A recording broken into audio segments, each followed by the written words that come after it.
Message de Monseigneur Philippe Christori en ce vendredi 11 novembre 2022. Jésus s'est fait pauvre à cause de vous. Ce jour de l'anniversaire de l'armistice garde notre conscience et notre mémoire en veille. La guerre est une folie. Plus jamais la guerre, avait crié Saint Paul VI à la tribune de l'ONU à New York. En cette année 2022, la guerre s'est approchée de nous. Elle a commencé en Ukraine en février. Elle devait durer quelques jours, pensaient les autorités russes. Mais les Ukrainiens montrent un esprit de résistance et de sacrifice extraordinaire. Malheureusement, nous pouvons voir les images de tant de destruction, l'utilisation de missiles de grande puissance et l'indifférence des gouvernants russes à la souffrance de tant de familles qui ont perdu des proches et leurs maisons. Sommes-nous convaincus que la guerre est une folie et que rien ne peut justifier de l'envisager ? Face aux différends entre les peuples, comme chrétiens, nous avons les armes de la prière et du dialogue. La parole de Dieu nous presse à être artisans de paix en vue de la réconciliation. Mais reconnaissons que même au sein de l'Église, par les réseaux sociaux, des catholiques sont prompts à l'invective, à l'insulte et aux critiques non fondées. La guerre commence là, et elle ne conduit pas au bonheur. Ce 11 novembre, j'irai au monument aux morts de Chartres dans la montée des Charbonniers, avec les autorités de l'État et des associations. Sur le marbre, plus de 700 noms de soldats morts durant la Grande Guerre sont inscrits. Puis nous irons, avec les autorités de la ville, chanter le Te Deum dans la cathédrale. Quelle est cette tradition et que dit cet hymne ? Le titre « Te Deum laudamus, Te Dominum confitemur » se traduit par « Nous te louons, ô Dieu, nous te bénissons, Seigneur ». Pourquoi louer le Seigneur ? Le texte explicite plusieurs motivations. La majesté de Dieu qui remplit le ciel et la terre. Les martyrs qui chantent sa gloire. La venue du Verbe divin dans le sein maternel de la Vierge Marie. L'ouverture du royaume des cieux pour les fidèles serviteurs de Dieu. L'éternelle jouissance dont bénéficient les saints et les saintes dans l'éternité bienheureuse. Le chant continue sur une supplication afin d'être préservé du péché. Le Te Deum se conclut par un acte de foi, je cite « En vous, Seigneur, j'ai mis mon espérance, je ne serai pas confondu à jamais. »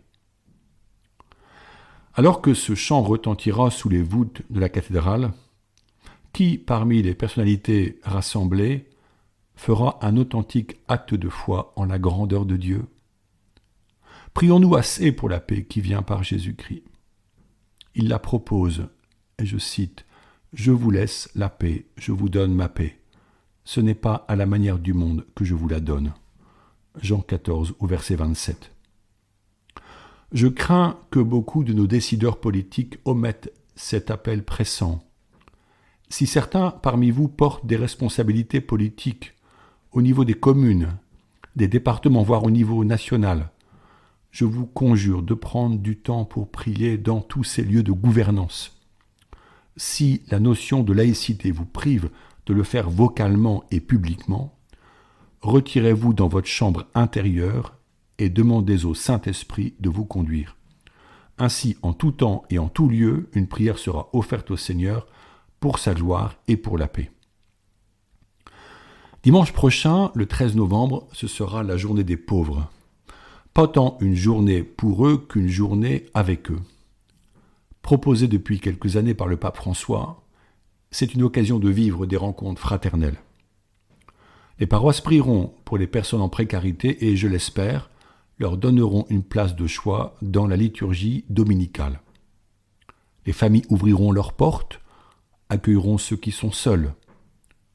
Organiser un après-midi pour tous, quelle que soit la situation sociale, peut favoriser les rencontres et la joie commune.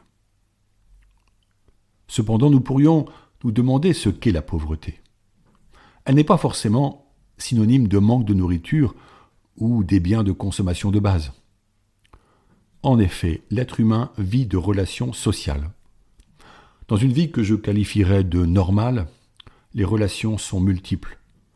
Avec soi-même, avec les autres, avec la nature et avec Dieu.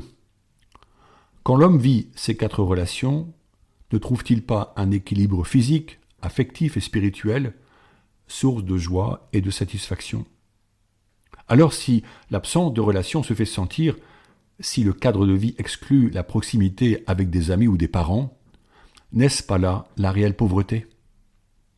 À Paris, Michel me disait un soir avec une grande tristesse, « Ce week-end, je n'ai pas dit un mot à une seule personne. » Le thème de la journée est une citation de saint Paul. « Jésus-Christ s'est fait pauvre pour vous. » 2 Corinthiens 8 au verset 9. Cela peut signifier que chacun de nous a une part de pauvreté en lui, celle qui est due à notre péché, et c'est pour cela que le Fils de Dieu s'est fait homme, afin de nous rejoindre et nous sauver de la mort, de l'âme. Le pape François, dans le livre « Des pauvres au pape et du pape au monde », tente une définition de la pauvreté. Voici ce qu'il dit. Les pauvres sont tous ces gens qui vivent aux marges de la société que nous avons créée.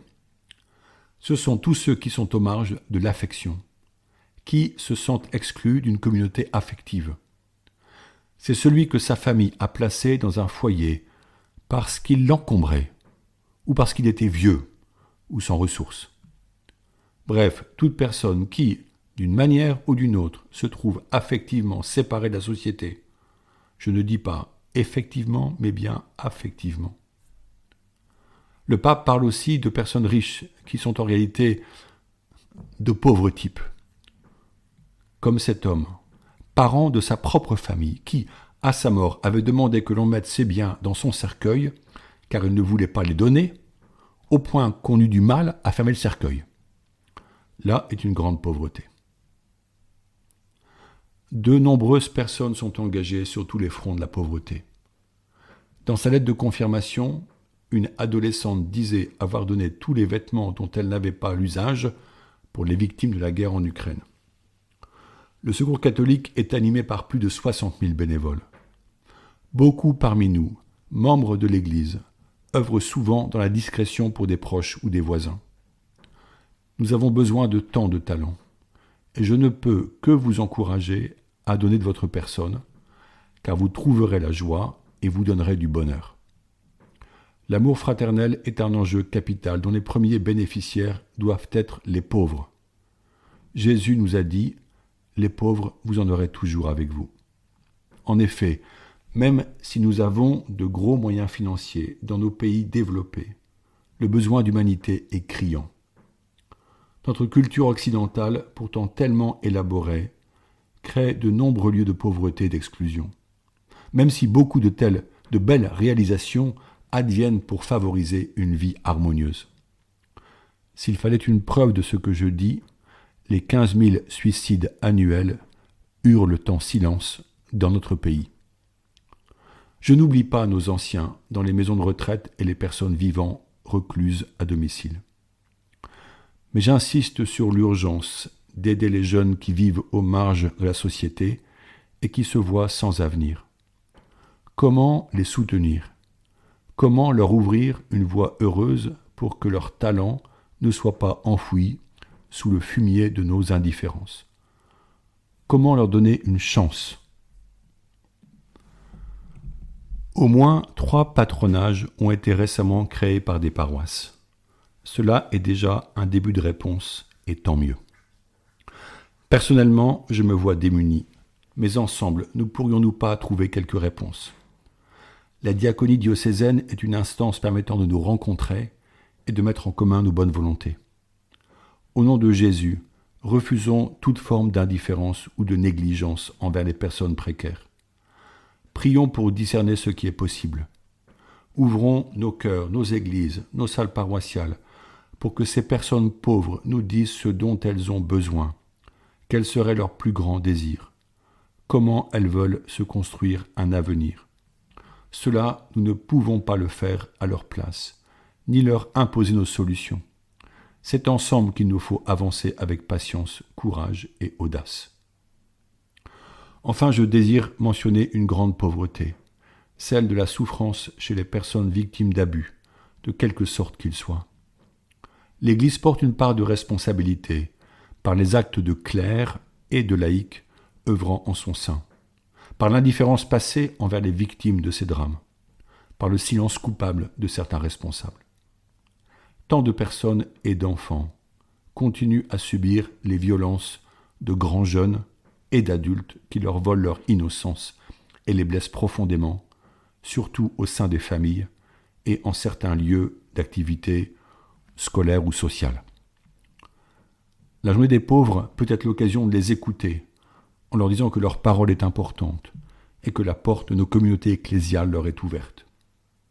J'engage les prêtres et les membres des équipes à offrir une écoute bienveillante et sans jugement à ceux et celles qui viendraient vers eux.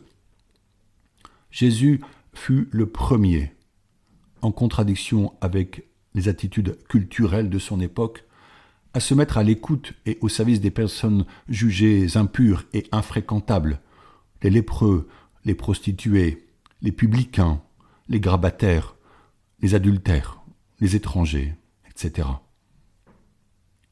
Je vous invite à ce que notre prière soit fidèle et monte vers le Seigneur pour la paix et pour accompagner les personnes pauvres, afin que notre cœur soit disponible pour toute rencontre que l'Esprit de Dieu voudra nous proposer.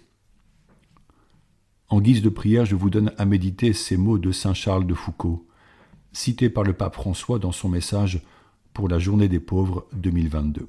Je le cite. « Ne méprisons pas les pauvres, les petits. Non seulement ce sont nos frères en Dieu, mais ce sont ceux qui imitent le plus parfaitement Jésus dans sa vie extérieure. Ils nous représentent parfaitement Jésus, l'ouvrier de Nazareth. Ils sont les aînés parmi les élus, les premiers appelés au berceau du Sauveur. Ils furent la compagnie habituelle de Jésus, de sa naissance à sa mort.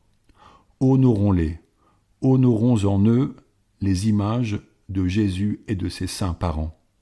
Prenons pour nous la condition qu'il a prise pour lui-même. Ne cessons jamais d'être en tout pauvres, des frères des pauvres, des compagnons des pauvres. Soyons les plus pauvres des pauvres comme Jésus et comme lui. Aimons les pauvres et entourons-nous d'eux. Bonne journée à tous. À bientôt.